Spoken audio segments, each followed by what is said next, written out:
When Henry Parker raised his hand at that nearly deserted livestock auction in rural Wyoming, nobody even bothered to turn and look. Why would they? He wasn't bidding on a prized mare or a strong young stallion. He bought the horse that everyone else had already dismissed, the limping, skinny, grey-coated animal standing alone in the far corner, head lowered as if ashamed of existing. But in the days that followed, strange details began to surface. The horse vanished from sight at night, reacted to distant sounds like they were familiar, and carried scars only elite animals ever had.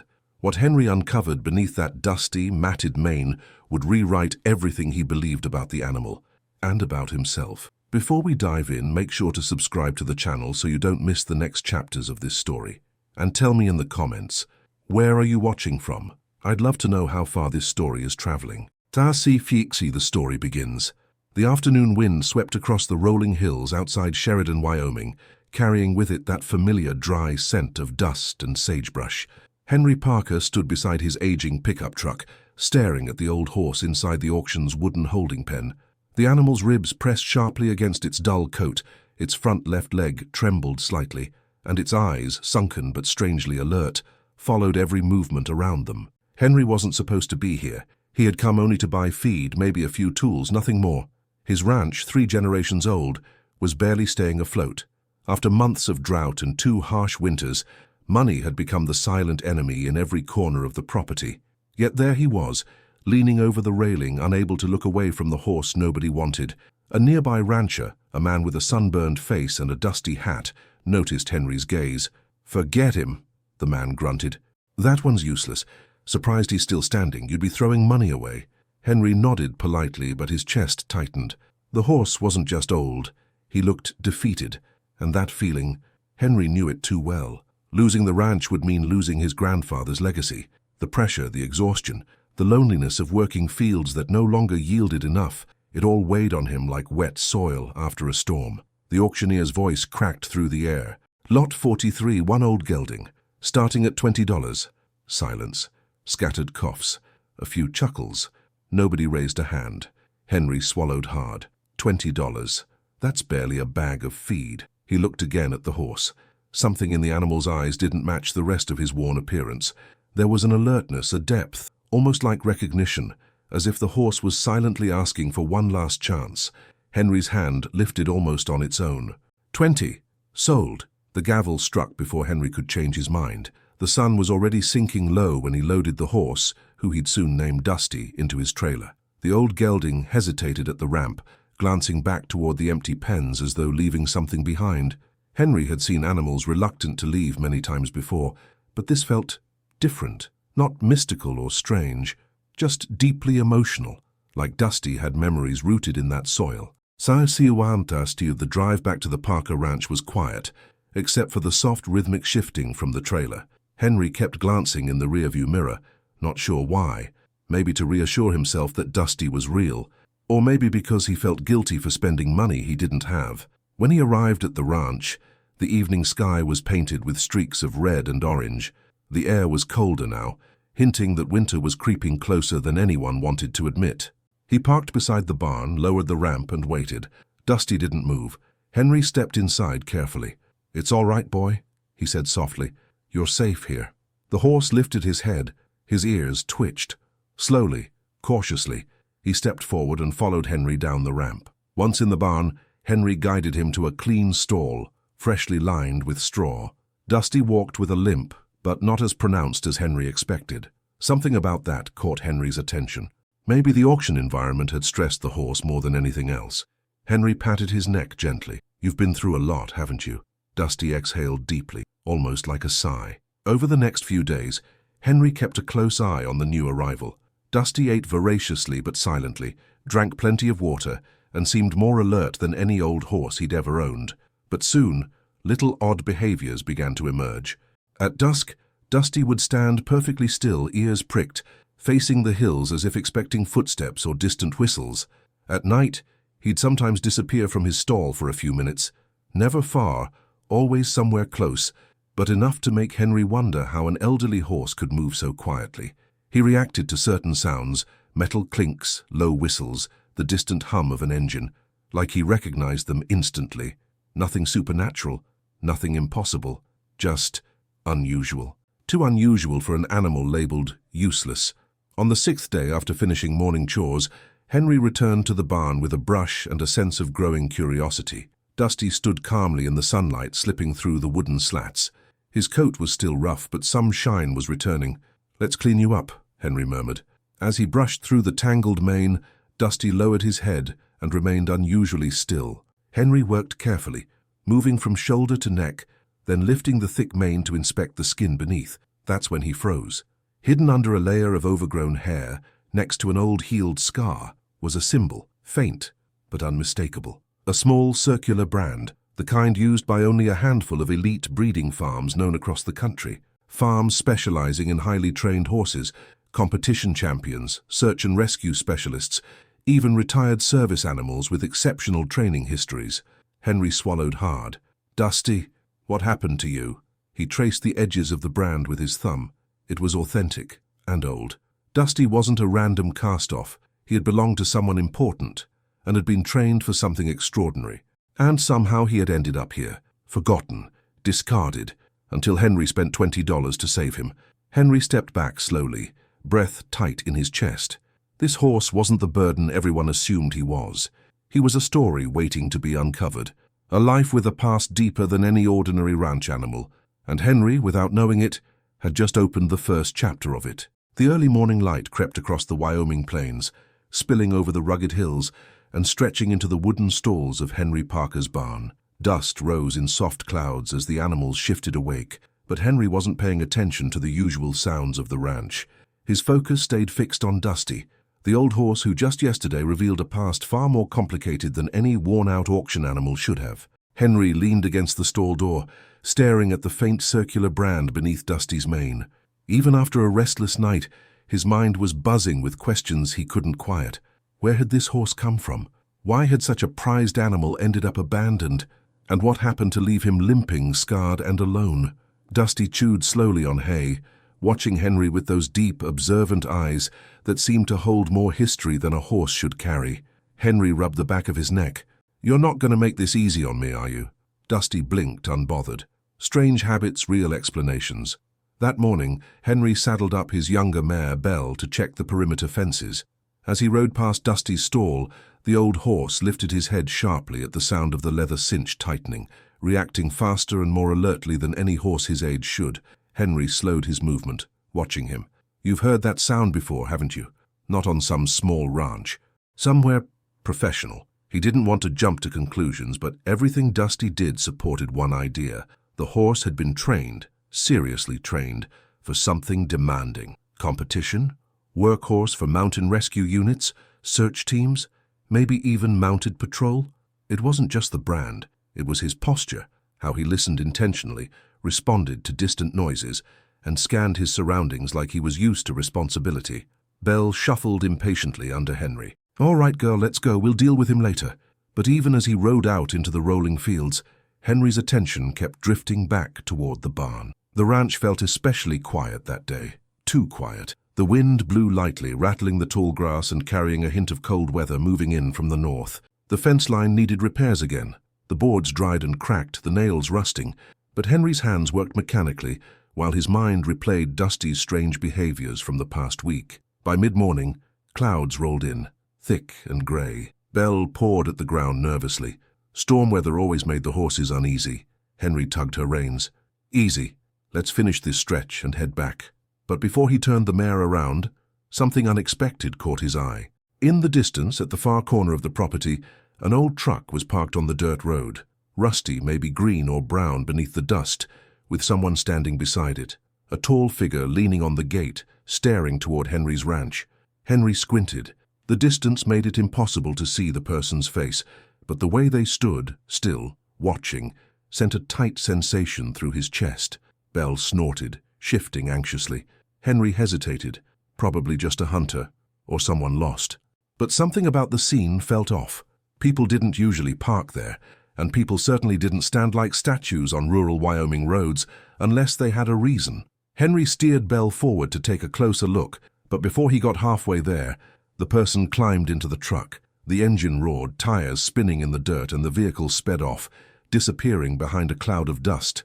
Henry sat stunned for a moment, scanning the empty road. What the hell was that about? By the time he returned to the ranch, light rain had begun to fall.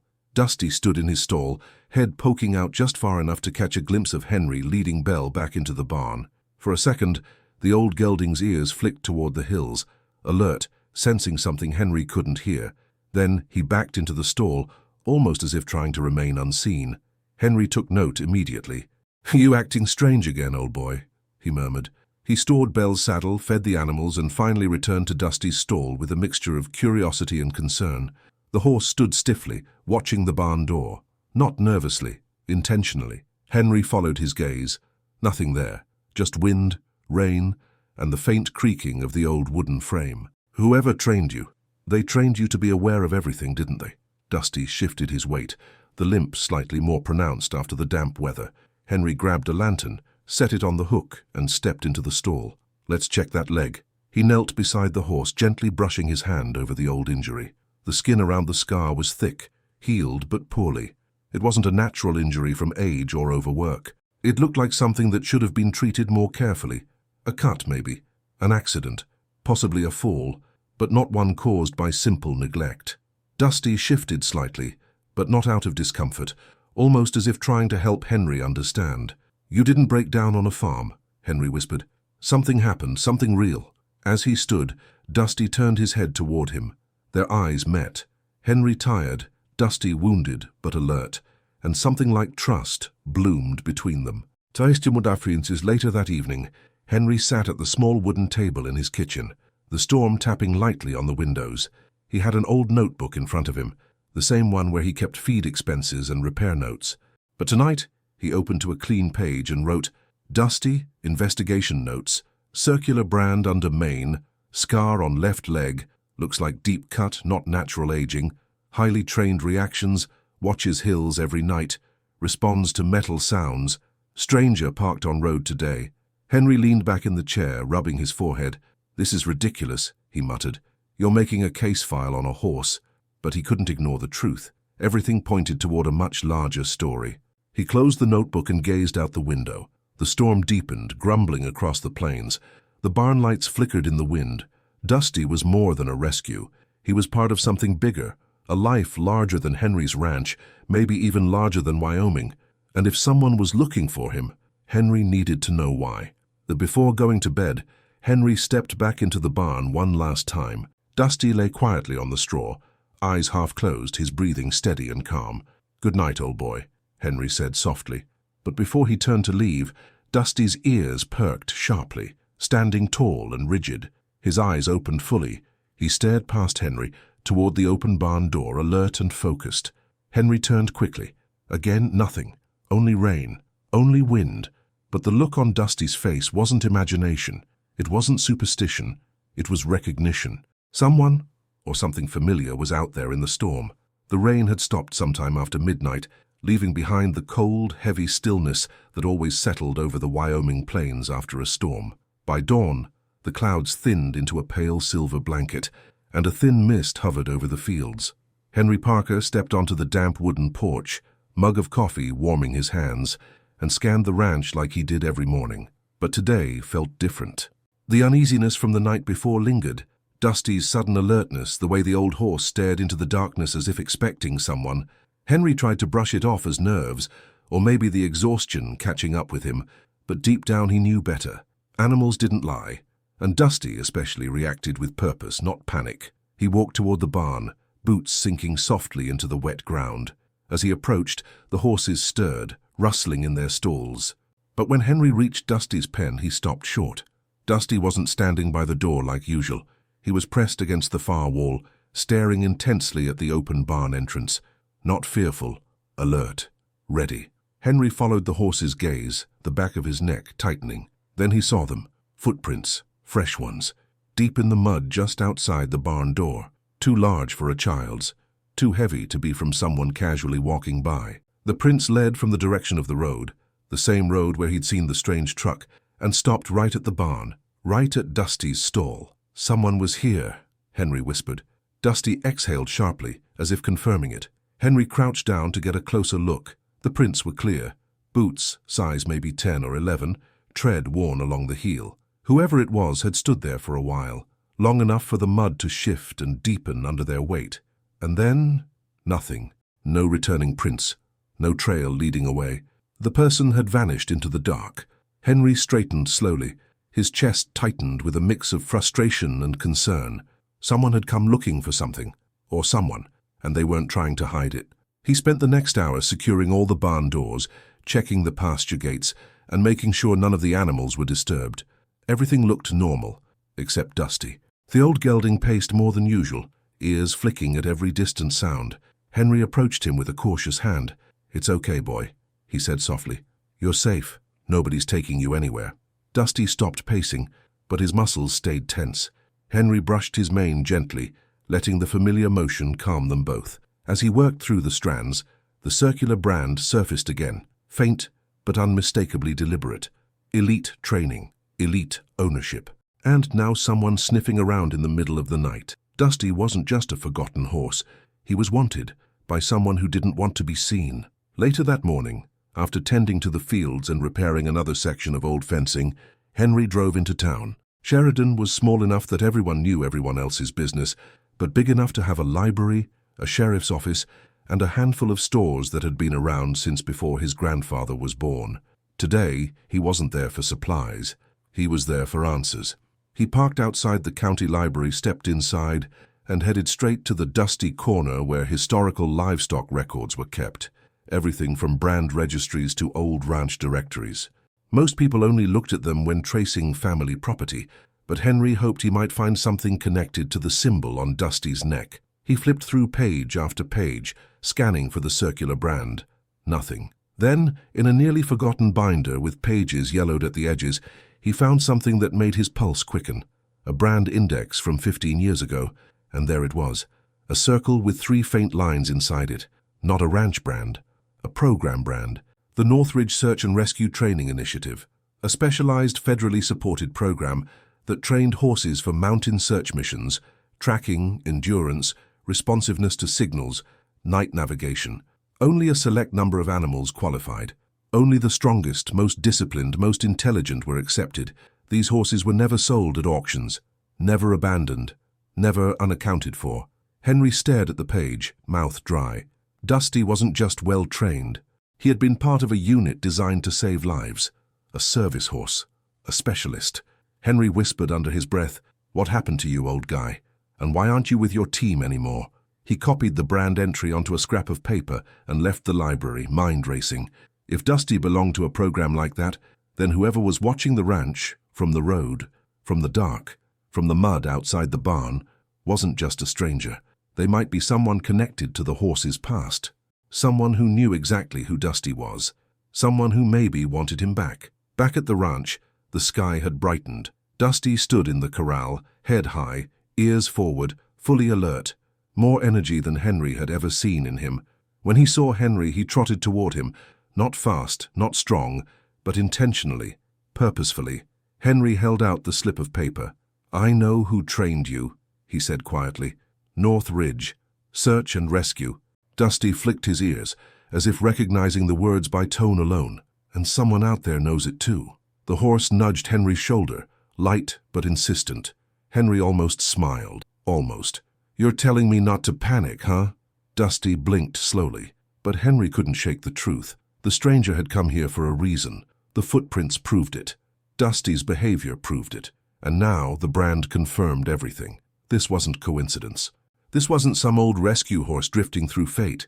This was the beginning of something bigger, something dangerous, and Henry had unintentionally placed himself right in the middle of it. As the sun began to set, washing the plains in golden light, Henry sat on the barn's wooden threshold, watching Dusty graze peacefully in the corral. The calm was deceptive. Every gust of wind, every rustle in the grass, every distant engine made Henry's gut tighten. Someone was coming back, someone who didn't want to use the front gate. He tightened his grip on the scrap of paper. "Whatever this is," he said quietly, "we'll face it together." Dusty lifted his head, ears twitching toward the road. Henry followed his gaze. The same old truck was there again, engine silent, driver unseen, not moving, watching, waiting. The engine of the old truck didn't rumble. It didn't move. It just sat there, parked in the same spot where Henry had seen it days earlier, facing the ranch like a hunter studying the behavior of his prey. The sun hung low over the Wyoming plains, throwing long shadows across the ground that made the scene feel even more unnerving. Dusty stood frozen in the corral, ears locked forward, body tense the way only a trained horse preparing for command could be. Henry wiped his palms on his jeans, trying to slow his breathing. He wasn't a man easily rattled. Ranch life made you tough, made you practical, made you used to solitude. But there was something deeply wrong about a stranger repeatedly returning to his property without any explanation. And the worst part? Dusty seemed to know exactly why that person was there. Henry stepped closer to the fence line, keeping Dusty in his peripheral vision. "Easy, boy," he murmured. "Stay calm." Dusty didn't even blink. Henry took a step toward the road. The truck's door opened. A man stepped out. Medium build, denim jacket, dark baseball cap low over his eyes.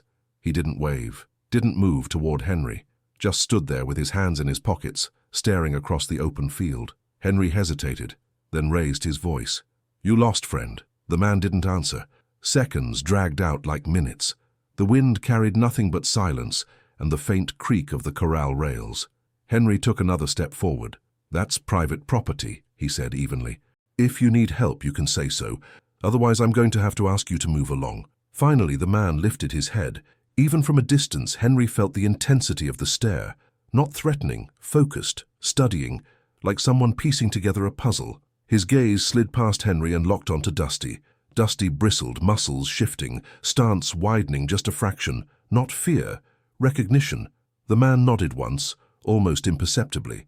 Then he turned, climbed back into the truck and drove away. No words, no explanation, just gone. The dust from the tires hung suspended in the air long after the truck disappeared over the hill. Henry clenched his jaw, muttering under his breath, "What the hell is happening?" And that night, Henry couldn't sleep. He paced the kitchen with a cup of coffee that had long gone cold, replaying the moment at the fence over and over. The man hadn't looked at him. Not really. His focus had been entirely on Dusty, and Dusty had responded like a soldier spotting a former commander. Henry glanced at the notebook where he'd scribbled his notes. North Ridge Search and Rescue Training Initiative. Elite horses, never sold, never abandoned. Everyone accounted for except this one. Which meant one of two things. Either the program had let Dusty go, which didn't match anything Henry had found, or someone had concealed the horse's disappearance. Henry set the mug down hard enough to make it rattle. He needed more information, and the only place to get it was North Ridge itself. The next morning, after feeding the horses and double-checking the locks on every gate, Henry loaded Dusty into the trailer. The old gelding stepped in with surprising ease, as if he understood exactly where they were going, as if he'd been there before. North Ridge was nearly 2 hours away, nestled against the foothills of the Bighorn Mountains. Henry had never been there, but he'd heard of the place. Everyone had. It was known for producing some of the best-trained horses in the entire region, but as Henry drove up the winding road leading to the entrance, he felt his stomach tighten. The facility didn't look abandoned. It didn't look quiet. It looked restricted. Tall chain-link fences, security cameras, a metal gate with a keypad, and an old sign that read, "North Ridge Training Grounds, authorized personnel only." Henry parked on the gravel shoulder, Dusty shifting in the trailer behind him. He approached the gate cautiously, scanning for someone, anyone, who might be able to give him answers. A small speaker clicked on. "State your name." Henry jumped back slightly. "Henry Parker. I have a horse I think used to belong here." Silence. Then, "What horse?" Henry swallowed. "A grey gelding, older, branded with your circular mark." The speaker crackled. A long, uncomfortable pause followed. Then a voice, low, controlled, unmistakably tense, spoke again. "Wait there." Henry stepped back from the gate. Dusty shifted, letting out a soft but steady snort, as though preparing himself. Minutes passed. 5, then 10. Then finally a woman emerged from behind the fenced buildings. Mid-50s, stern expression, hair pulled into a tight bun. Her posture was rigid, military-like. She approached the gate with unmistakable caution. "You have a horse with our mark?" she asked sharply. Henry nodded. "Yeah, bought him at an auction. But something's not right. Someone keeps coming to my ranch looking for him." The woman's expression didn't change, but her eyes did. They narrowed, just slightly. "Bring him out," she ordered. Henry hesitated. Dusty hadn't left the trailer since they arrived, and yet when Henry unlatched the trailer door, Dusty stepped down slowly, deliberately. The woman studied him, eyes widening an inch. "That's not possible," she whispered. Henry frowned. "What?" She stepped closer, inspecting Dusty's face, his scars, the brand beneath his mane. She touched the circular mark gently with the tip of her finger. "This horse," she said, voice low, "is registered in our system as deceased." Henry's heart dropped. "Deceased? But he's right here. He vanished 7 years ago during a mountain operation," she said. "A fall. A bad one. We assumed he didn't survive. His handler—" She stopped, gripping the gate tightly. "His handler never recovered from losing him." Henry felt the weight of her words settle like stone. Dusty. Missing for 7 years. Presumed dead. A fall that nearly ended him. No handler who cared enough to break under the loss. The woman looked Henry squarely in the eye. "Where exactly did you find him?" Henry opened his mouth, but before he could speak, Dusty's body tensed violently. He whipped his head toward the road, nostrils flaring. The woman spun around, and there, rolling slowly up the gravel drive, was the same old truck, the same stranger behind the wheel. Only this time, he wasn't alone. A second figure sat in the passenger seat, leaning forward, staring straight at Dusty with trembling hands pressed to the window. Dusty let out a sound Henry had never heard from him before, a deep, emotional, aching call, a recognition so powerful it silenced the entire mountain. The woman exhaled sharply. "Oh God," she whispered, "that's his handler." The gravel crunched slowly beneath the tires as the old truck rolled to a stop. The engine cut off, leaving the mountain air unnervingly still. The passenger door opened first. Not quickly, not dramatically, but with a shaky, hesitant push, like the person inside had rehearsed this moment 1,000 times and still wasn't ready for it. A man stepped out, mid-40s, tall but frail-looking, shoulders slightly hunched beneath a faded flannel jacket. His hair was longer than he probably intended, and his eyes, narrowed against the sun, had the hollow, haunted look of someone who'd lost far more than time. He took one slow step forward, then another. Dusty reacted instantly. The old gelding's entire posture shifted. Ears forward, head lifted, tail still. Not anxious, not defensive, recognizing. Henry stood motionless, watching the scene unfold like a memory he wasn't part of. The woman from North Ridge, arms folded tight across her chest, didn't take her eyes off the man approaching. He stopped a few feet from the fence, breathing unevenly. His voice cracked on the first word. "Dusty," the horse answered with a deep, trembling exhale, a sound that held years of pain, loyalty, and something dangerously close to relief. The man's knees nearly buckled. Henry stepped forward on instinct. "You okay?" The man didn't take his eyes off Dusty. "No," he whispered. "No, I'm not. I can't believe this." The woman cleared her throat, her tone more formal but not unkind. "Henry Parker, this is Daniel Hart, Dusty's original handler." Henry blinked. Dusty had a name for the man. And the man had a name for Dusty. Daniel took another shaky breath. "I buried him," he said, voice trembling. "Or I thought I did." The woman, whose name Henry finally learned was Marianne Collins, director of North Ridge, unlocked the gate. The metal clanged open with a sharp ring that echoed across the yard. Dusty didn't wait for permission. As soon as the gap appeared, the old gelding moved forward with surprising strength, crossing the distance to Daniel with slow, deliberate steps. Daniel reached out a trembling hand. Dusty lowered his head into the man's chest. Daniel broke. He wrapped both arms around Dusty's neck, pressing his forehead into the coarse grey coat. The sob that escaped him was raw and painful, years of guilt, grief, and unresolved loss pouring out all at once. "I looked for you," Daniel whispered, voice cracking. "God, Dusty, I looked everywhere. They said you fell too hard. They said you never made it out of the ravine." Dusty closed his eyes, leaning into him with the full weight of an animal, trusting the one person he'd waited years to see again. Henry stepped back, giving them room. Marianne kept her gaze lowered, her hardened expression softening for the first time. Nobody spoke. Nobody needed to. The mountains around them swallowed the silence whole. Suestiwambaku was minutes past, before Daniel pulled himself together enough to face Henry. "You're the one who found him?" Henry shrugged lightly. "He found me, more like." Daniel wiped his eyes with the back of his sleeve, embarrassed but too overwhelmed to care. How did he end up in an auction?" Henry shifted his weight. "That's what I've been trying to figure out. Bought him for $20, skin and bones, limping. But even then, he seemed different." "Trained?" Daniel swallowed hard. He was the best, strongest horse I ever worked with. Marianne nodded solemnly.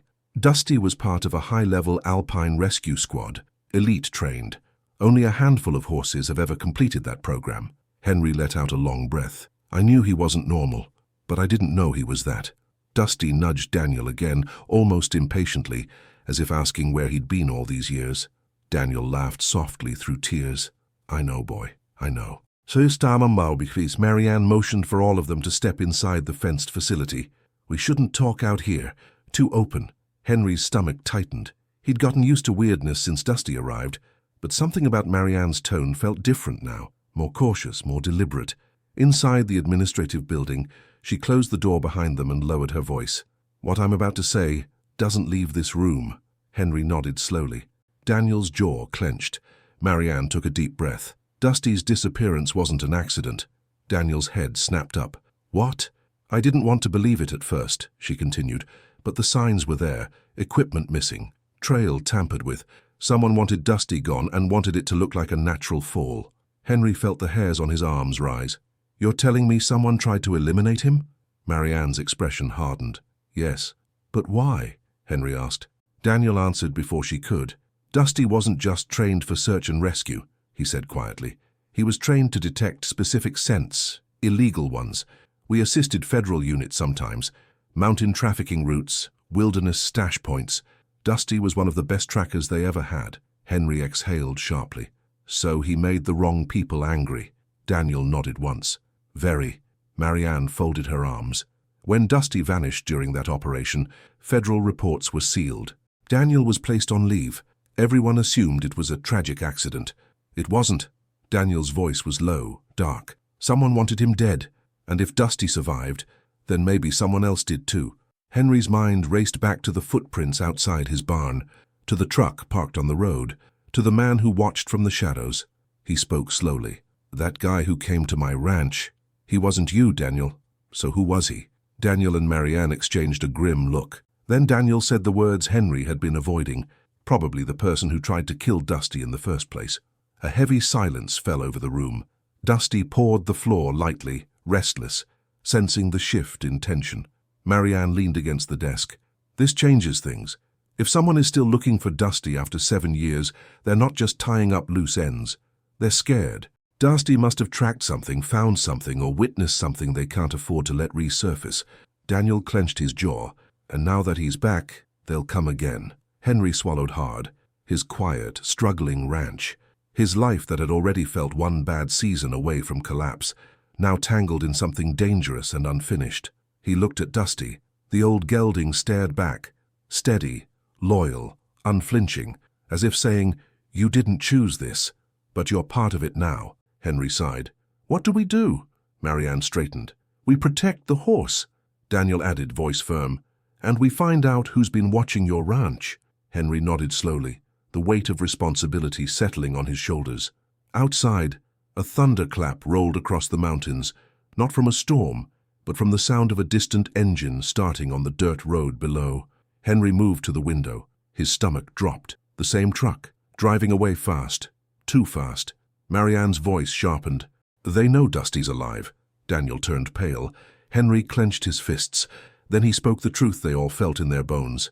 "They're not done with us." The sound of the truck's engine faded into the distance, swallowed by the vast Wyoming plains, but the tension it left behind lingered in the air like static after a lightning strike. Inside the Northridge Administrative Building, Henry stood frozen at the window, hands gripping the sill so hard his knuckles turned white. Daniel stepped beside him, face pale but determined. "That was him. Same truck?" Henry nodded. "Same one." Marianne exhaled sharply, pacing the narrow room with the rigid, purposeful stride of someone used to high-pressure decisions. "He didn't come up here by accident, he followed you." Henry's jaw clenched. "Then he knows Dusty's alive, and he knows Dusty's with me." Dusty let out a low, uneasy rumble. Henry turned toward the old gelding, calm but alert. Always alert now. Daniel approached Dusty, placing a steady hand on his neck. "We need to move him. If that man is watching the ranch and he knows Dusty's history, Henry's place isn't safe anymore." Henry knew Daniel was right. The thought hit him harder than he expected. Home, his ranch, his grandfather's land, was the one thing he'd been fighting to protect these last few years. Now it was compromised. "Move him where?" Henry asked. "He's safer with me than out here behind a chain-link fence."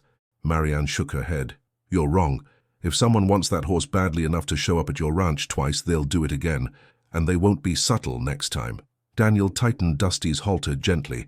"We need a place off the grid, somewhere quiet, somewhere you can keep working with him without drawing attention." Henry frowned. "Working with him?" Daniel hesitated. "Dusty's memory isn't gone. He remembers trails, scents, patterns. He remembers what he was doing before the fall." Henry raised an eyebrow. "And you think he'll just lead us somewhere?" Daniel didn't smile, not exactly, but something in his eyes stirred. "He survived 7 years out there, Henry. He didn't wander aimlessly. Dusty knows where he was going that day." Henry turned to Dusty, studying the horse's calm but focused stance. "You're saying he could show us what the traffickers were hiding back then?" "I'm saying," Daniel replied quietly, "that someone is terrified of what Dusty can still reveal." Tas Tabi Fimot, they left North Ridge an hour later. Marianne gave Henry a sealed folder, restricted reports, old operation notes, locations of search sectors from 7 years ago. Henry tucked them inside the glove box without opening them. Not yet. His head was too full. Dusty stood patiently inside the trailer as Daniel secured the last latch. "You sure about this?" Henry asked. Daniel gave a slow nod. "I lost him once. I'm not losing him again." Henry didn't push. Daniel had that hollow, worn look of a man who'd lived with guilt long enough to make it a part of himself. They drove in silence. Wyoming rolled out around them, endless plains, broken by clusters of dark green pines and the dim silhouettes of the mountains pushing up against the horizon. Dusty shifted once in the trailer, steady and sure. When they arrived at Henry's ranch, the sun was dipping low, painting the land in gold. Henry scanned the road carefully before turning into the driveway. No truck, no sign of anyone, but the unease never left. Inside the barn, Dusty stepped down with the same ghost-like quiet he always carried. Henry guided him to a different stall this time, one deeper inside the structure, less visible from outside. Daniel took in the barn's details with the practiced eye of someone assessing risk. "Good sightlines, solid locks. You've got space. He'll be safe enough here." Henry raised a brow. But, Daniel admitted, "you're exposed. Long driveway, open fields, easy to approach from the hills." Henry exhaled, rubbing the back of his neck. "I've lived here my whole life. Never had to think about things like this." Daniel's gaze softened. "You didn't bring this on yourself, but you stepped into something old, something Dusty never finished." Dusty nudged Henry's shoulder lightly with his muzzle. Daniel's voice dropped. "That horse trusts you. He doesn't do that easily." "He never did." Henry swallowed. "Why me?" Daniel shrugged. "Maybe you saw him the way he needed someone to see him. Maybe he knew you weren't giving up. Not on him, not on this ranch, not on yourself." Henry didn't know how to respond to that. Instead, he turned to Dusty. "All right, old boy, if you've got something to show us, I guess we're following your lead." That night, Henry insisted Daniel stay in the spare room of the ranch house. The man resisted at first, but exhaustion eventually won out. Henry lay awake long after Daniel's slow, steady breathing drifted down the hallway. He couldn't stop replaying the pieces: Dusty's scars, the brand, the missing years, the stranger at the fence, the sealed reports. There was a pattern in all of it, something Dusty knew, something he'd been trained to detect, and if Dusty still remembered, someone out there wanted to make sure he never told. "Saisi Babius," a loud thud jolted Henry awake. He sat up instantly, heart pounding. Another sound, this time closer. Boots? Metal? Henry grabbed the flashlight, slipped into his boots, and rushed down the hall. Daniel was already in the living room, eyes sharp, shoulders tense. "You heard it too," Henry whispered. Daniel nodded. "Where?" Henry swallowed. "Barn." They stepped onto the porch. The cold night air hit them like a slap. Daniel breathed in deep, steadying himself. Henry lifted the flashlight. The barn door, locked 2 hours earlier, was open. Just a crack, but open. Henry felt the bottom of his stomach drop. "Dusty!" They both sprinted. Henry shoved the door wide. Dusty stood in the center of the barn, not panicked, not fleeing, but stiff, watching the shadows. Daniel grabbed Henry's arm. "Look, footprints, fresh mud, same tread pattern." The stranger had been inside. Henry scanned the stalls, the rafters, the corners. Nothing. Whoever it was had slipped away silently, but they'd come close. Too close. Daniel crouched near the hoofprints, studying the layout. He didn't come to steal Dusty. Henry frowned. Then what did he want? Daniel pointed at the dirt. He walked in. He stood by Dusty's stall. Then he left. No rope, no tools, no attempt to open the gate. Henry's voice was barely audible. Then why? Daniel looked up, expression darkening. To let us know he can. A cold, razor-sharp silence filled the barn. Dusty stepped forward, pressing his head lightly against Henry's chest. The message was clear. They weren't just being watched. They were being warned. The barn stayed silent long after the intruder disappeared into the night. Too silent. The kind of silence that settled deep, not just in the building, but under the skin. Dusty paced once, twice, then stopped directly in front of Henry. Head high, ears forward, body braced like he was waiting for a command from a past life. Daniel rose slowly from where he had inspected the footprints, wiping his hands on his jeans. He didn't touch anything, didn't break anything. He wanted us to know he was here, that's all. Henry's jaw tightened. That's intimidation. That's confidence, Daniel corrected. He knows we're in the dark, and he knows Dusty knows something we don't. Henry looked down at the old gelding, who stared back with sharp, unwavering focus. What do you know, boy? Dusty didn't move, but his tail flicked. A subtle gesture, but Daniel picked up on it instantly. He's not afraid, Daniel murmured. He's waiting. For what? Henry asked. Daniel turned toward the open barn door, scanning the moonlit fields. For us to stop reacting and start following. Zuerst into Yemafim, they brought Dusty inside the house for the night, not because it made any sense, but because neither Henry nor Daniel trusted the barn anymore. Dusty, cooperative as ever, walked into the mudroom without hesitation, then settled on a thick layer of old blankets like he'd been there 1,000 times. Inside the kitchen, Daniel sat at the table staring at the sealed folder Henry had brought from North Ridge. His fingers hovered over it, hesitant. Henry placed a fresh mug of coffee beside him. Whatever's in there said we need to know. Daniel inhaled slowly and broke the seal. The first few pages were bland. Operation logs, team rosters, dates. Then Daniel paused, his knuckles whitening as he turned a specific page toward Henry. Look, it was a map, hand-drawn, detailed, with topographical markings across the northern slopes of the Bighorn Mountains. A red line curved through the terrain, marking Dusty and Daniel's search route from 7 years earlier. At the far end of the route, a large red X marked the final point of contact. Henry traced the line with his finger. This where you lost him? Daniel nodded silently. Storm came in fast. Dusty slipped on shale, went down hard. I tried to get to him, but the terrain gave way. Rescue pulled me out before the rocks collapsed. They said no horse could have survived the fall. Henry studied the mountain contours on the map. But Dusty did. Somehow, Daniel whispered, he climbed out, and then he vanished. Henry sat back. So what were you searching for that day? What was Dusty tracking? Daniel flipped to another page. Photos this time. Not clear ones, but enough to tell the story. Packages found hidden in tree hollows.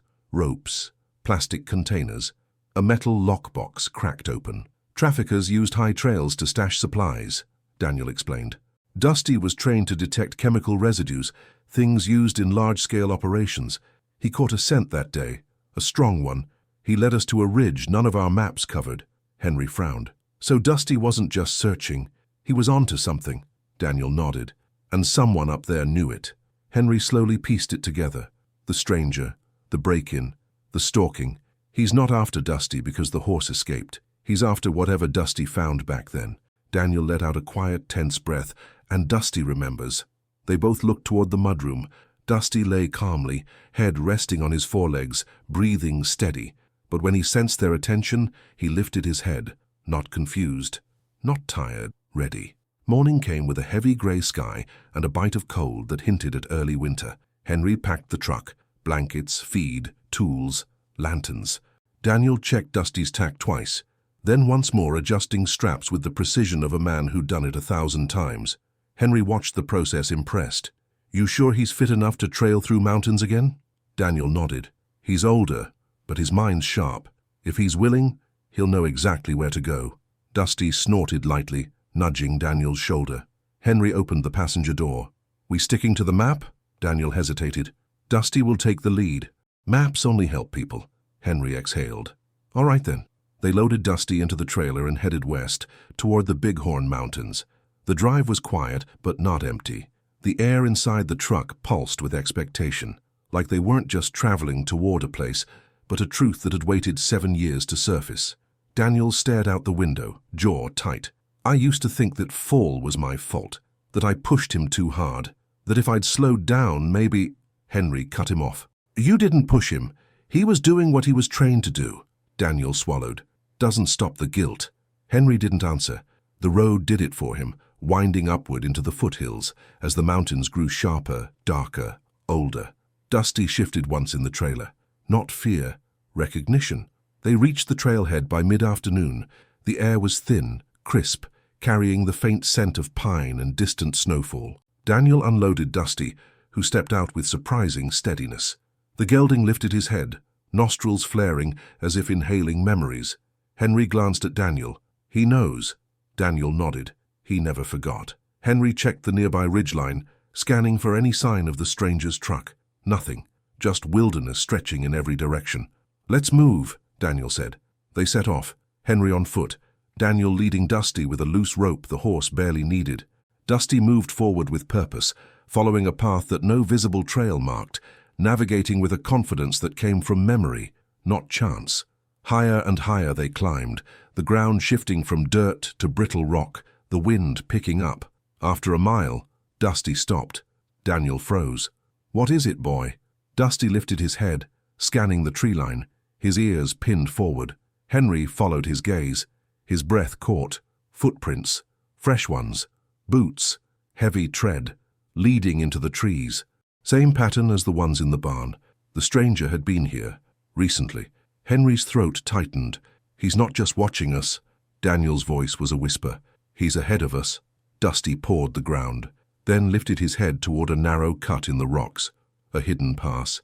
Daniel's eyes widened. That's where the fall happened. Henry looked from Daniel to Dusty. And that's where he wants us to go. The wind picked up, carrying a distant metallic sound. Not a threat. A warning. No turning back now. Dusty stepped forward, ready.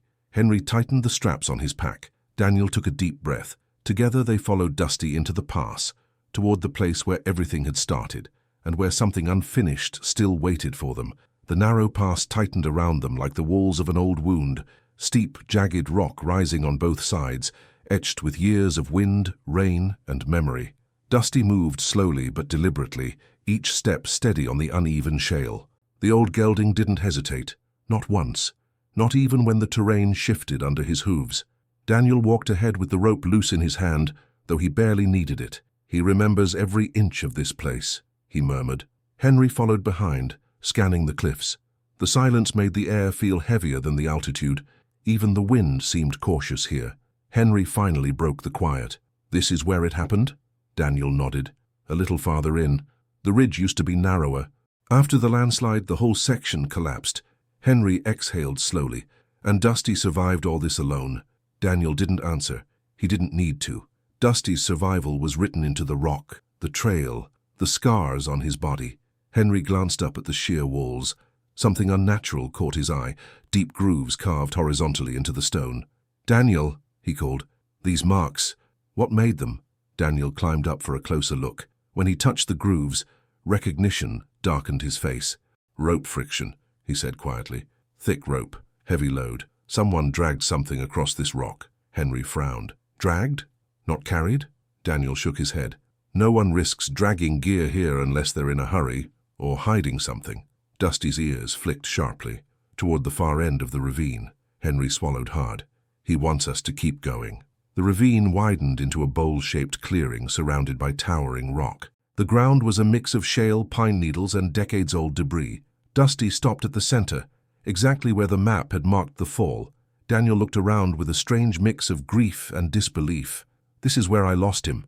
Henry could almost picture it. The storm rolling in, the slipping rock, the frantic scramble, Dusty falling, vanishing below the ridge. But now that they stood here, the land told a different story. Henry pointed. Look at that. At the base of the rock wall lay remnants, old rope frayed and torn, a rusted carabiner, and part of a pack frame crushed under fallen stone. Daniel crouched and picked up a shredded strap. That wasn't mine. Henry stiffened. Then whose was it?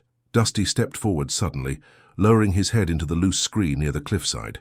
He pawed the ground with surprising strength, pushing aside rocks and dirt until something metallic glinted beneath the surface. Henry knelt beside him. "Hold on, boy, let me get it." He cleared the debris and uncovered a small metal container, square, battered, and dented from what looked like a long fall. Daniel's breath caught. "That's a trail lockbox. Law enforcement uses them for field evidence." Henry's pulse kicked up. "Then someone planted it," Daniel corrected him softly. "Or dropped it. The day Dusty fell." Henry forced the latch open. The hinges screamed in protest, but it cracked wide enough to reveal 3 objects inside. 1. A laminated map with several locations circled, none of which appeared on any official North Ridge route. 2. A sealed plastic tube containing soil and plant residue. 3. A folded paper sheet, creased, weathered, but still readable. Daniel unfolded the paper carefully, eyes scanning every line. Henry watched Daniel's expression shift from confusion to realization, to something colder. "What is it?" Henry asked. Daniel handed it to him. Henry read it, then looked back at Daniel. "What does this mean?" Daniel's voice was gravel. "It means Dusty didn't fall by accident." Henry frowned. "You said that before, I know, but—" "No," Daniel cut in. "This proves it." He tapped the paper. "It's a coordinates list, drop sites, supply caches, routes traffickers used to smuggle through the mountains. And look at this." He pointed to a hand-drawn symbol at the bottom, a circle with 3 broken lines. Henry's brow furrowed. "That's the brand." Daniel shook his head. "It's not a brand, not here. It's a marking traffickers used to warn their own. Dusty recognized the scent of one of their stashes that day, and that's why they wanted him gone." Henry exhaled slowly. "So Dusty found something he wasn't supposed to, something huge." Daniel nodded. "And someone was out here the same day, someone who dragged gear through this ravine, someone who didn't want Dusty reporting what he found." Henry felt the truth settle like cold iron. "And that someone is still out there." Daniel didn't have to confirm it. Dusty suddenly lifted his head, ears locking toward the far side of the clearing, toward a narrow crack in the rock, almost hidden by brush and shadows. Henry followed his gaze. "What's that?"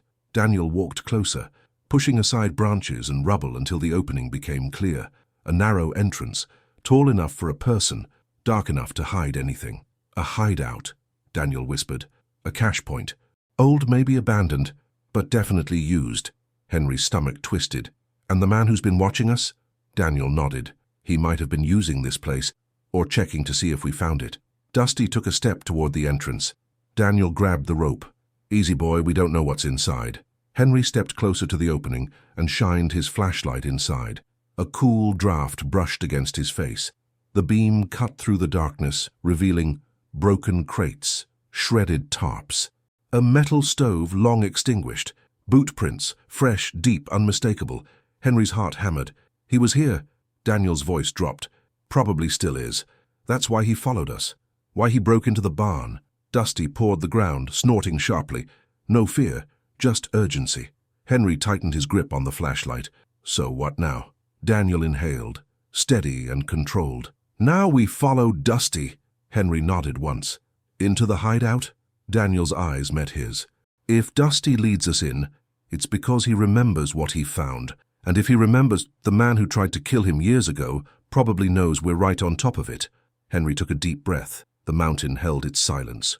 Dusty stepped forward, toward the entrance, toward the darkness that had swallowed 7 years of truth. Henry and Daniel followed, step by step, into the place Dusty had escaped from once, and might not escape from again. The air inside the narrow passage was colder than the mountain wind outside, still stale and heavy, with the smell of old earth and damp wood.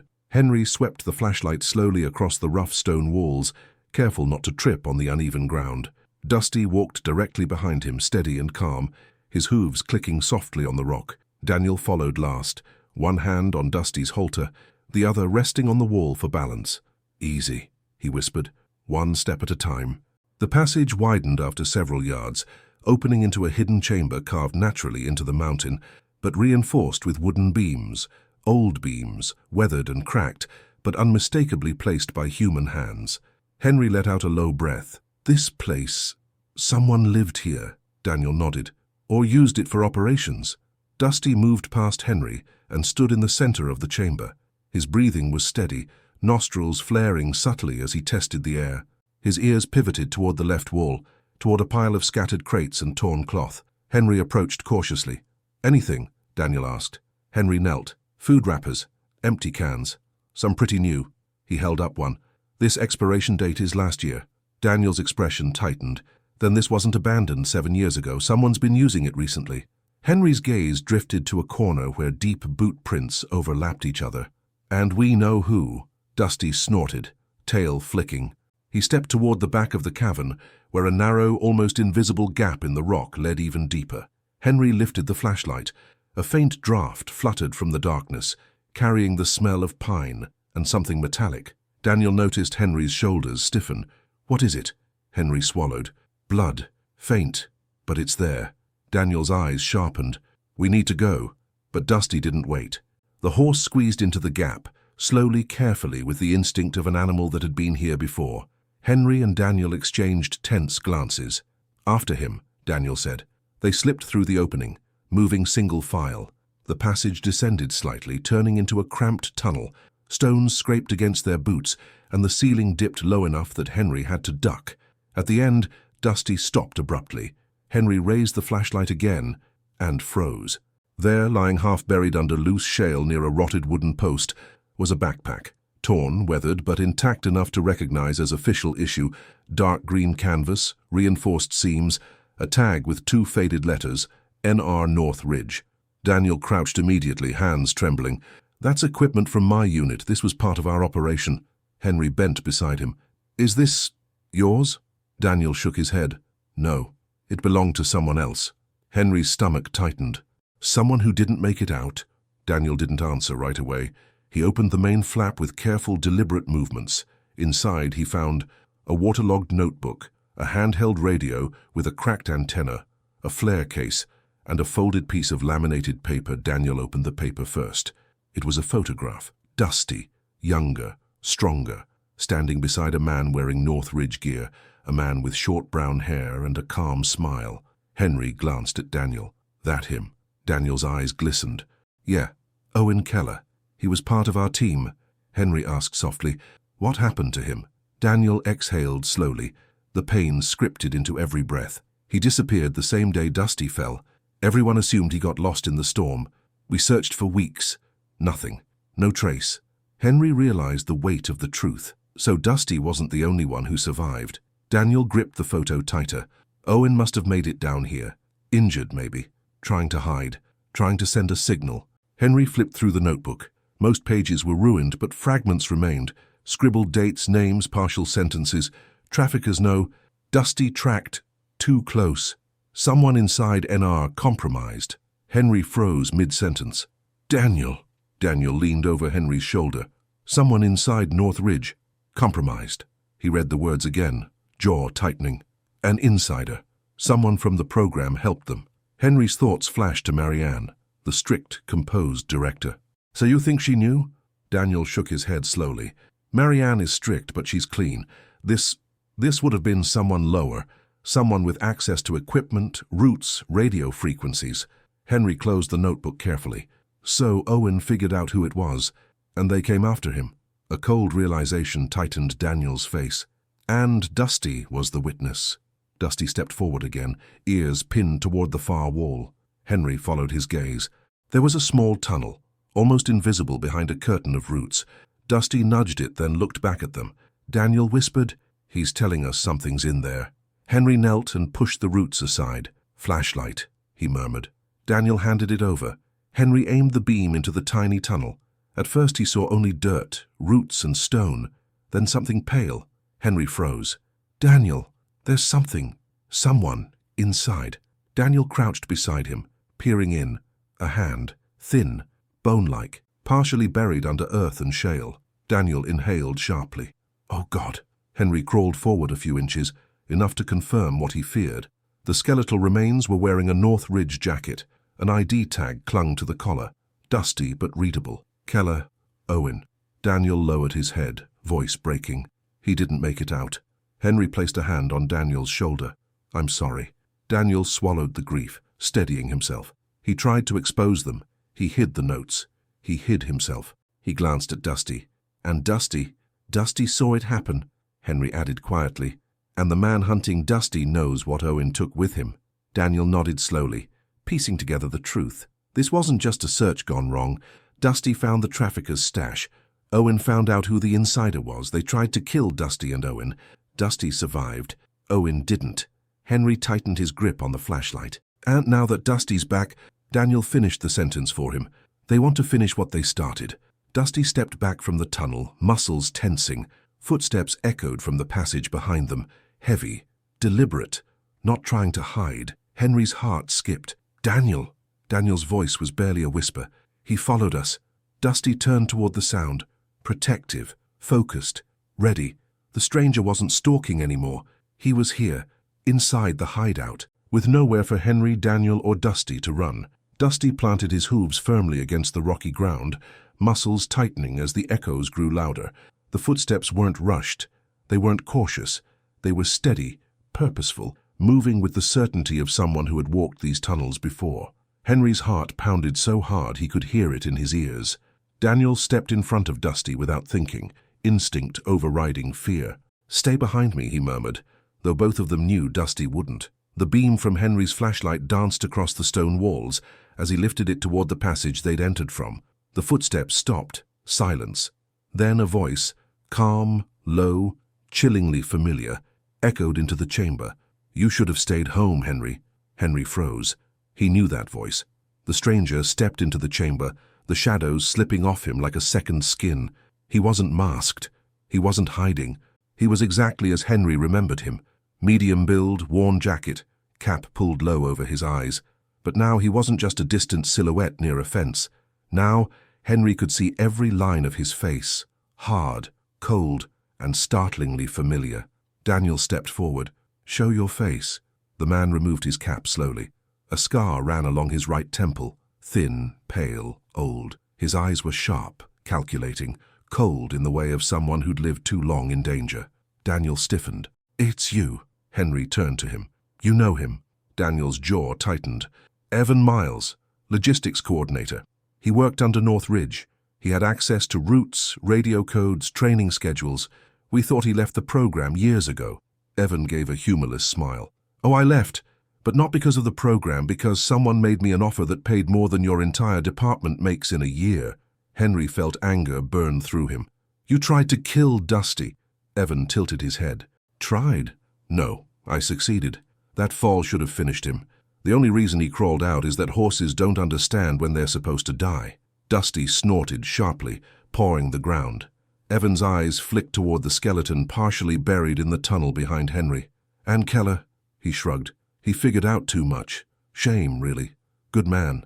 Loyal. Too loyal." Daniel's fists clenched so tightly, Henry worried he'd break his own bones. "You murdered him." Evan didn't deny it. He simply said, "Dusty saw me, and he would have led your rescue team right back to this hideout, to my operations, to every drop point in this mountain range." He gestured lazily toward the boxes and backpacks scattered around the chamber. "You have no idea how much money moves through these hills." Henry stepped closer, flashlight held like a weapon. "That's why you followed us. That's why you broke into my barn. You weren't after Dusty to reclaim him. You were making sure he never brought anyone back here." Evan smirked. "And you saved me the trouble of searching for the lockbox. Hand-delivered it, actually." He pointed to the metal container still open on the ground. "The coordinates Owen stole. Those were enough to bring entire federal teams down on me. And you just dug them up like you were looking for treasure." Daniel's voice sharpened like a blade. "So what now? You kill us?" Evan considered the question carefully, almost academically. "Daniel, you were supposed to be buried with your horse. The only reason you made it out was that your rescue team got there too early." He motioned around the cavern. "No witnesses this time, no storm, no chance. This place collapses with one explosive charge. I know every weak point." Henry felt cold dread wash over him. "You brought explosives?" Evan tapped his jacket pocket. "Remote trigger, simple." Daniel stepped forward, voice shaking with fury. "You're not leaving this mountain." Evan chuckled. "You can't stop me." Dusty suddenly moved between them. Calm, silent, immovable. Evan's expression changed, not to fear, but to annoyance. "You stubborn old ruin," Evan muttered. "You should have died 7 years ago." Daniel placed a hand on Dusty's neck. "Dusty saved lives. Yours destroys them." Henry's voice cut through the tension. "You want to bring down this cave? Go ahead. But you'll bury yourself too." Evan smiled thinly. "No, I'm smarter than that." He lifted the remote. But Dusty wasn't waiting. The old gelding lunged, not recklessly, not wildly, but with the controlled precision of a trained service horse. His shoulder struck Evan square in the chest, slamming him against the rock wall. Evan gasped, the remote slipping from his hand and clattering across the stone floor. Daniel grabbed it instantly, ripping out the battery and smashing the casing under his boot. Evan swung a fist wildly, trying to recover, but Dusty stepped forward again, blocking him, forcing him back. "Henry!" Daniel shouted. Henry acted without hesitation. He grabbed the rope hanging from Dusty's halter and pivoted behind Evan. Dusty pressed forward, pinning Evan to the wall as Henry looped the rope around the man's wrists and pulled tight. Evan struggled, furious. "You think you can hold me? You think anyone will believe?" Daniel stepped forward, face inches from Evan's. "They will when they find Keller." Evan's voice dropped into something cold and resigned. "You'll never make it off this mountain alive." Henry didn't respond. He didn't need to. Dusty stood squarely between them, breathing steady, eyes locked on Evan with unmistakable recognition. Not vengeance. Purpose. Daniel pulled out his phone. "No signal. We have to get back out of the ravine." Henry nodded. "Let's move, fast." They tied Evan securely, forced him to walk ahead, and turned back toward the passage. Dusty led the way, one step at a time, cautious but fearless, guiding them back through the tunnels, out of the hideout, and toward daylight. Every rock, every turn, every shadow. Dusty remembered. This time, he wasn't escaping alone. He was guiding them home. The rescue vehicles reached Henry's ranch just after sunset. Federal agents cuffed Evan Miles and read him the charges: murder, trafficking, conspiracy, attempted homicide, obstruction. Daniel identified Keller's remains. Marianne arrived from North Ridge, grief etched across her face, but tempered with pride. Dusty was cleared by the vet, thin, old-scarred, but strong in all the ways that mattered. Henry stood beside him as the agents drove Evan away. Daniel rested a hand on Dusty's neck. "He saved us." Again, Henry nodded. "He's not done yet." Daniel turned to him. "What will you do now?" Henry looked out across his quiet Wyoming land. Dusty stood tall beside him, eyes steady, ears forward, alive, recovered, redeemed. "I'm taking him home," Henry said simply, "as long as he wants to stay." Dusty nudged his shoulder softly. Daniel smiled, tired, bittersweet. Then he already decided. The wind rolled gently across the hills. For the first time since Henry bought that useless horse at the auction, the ranch felt safe again.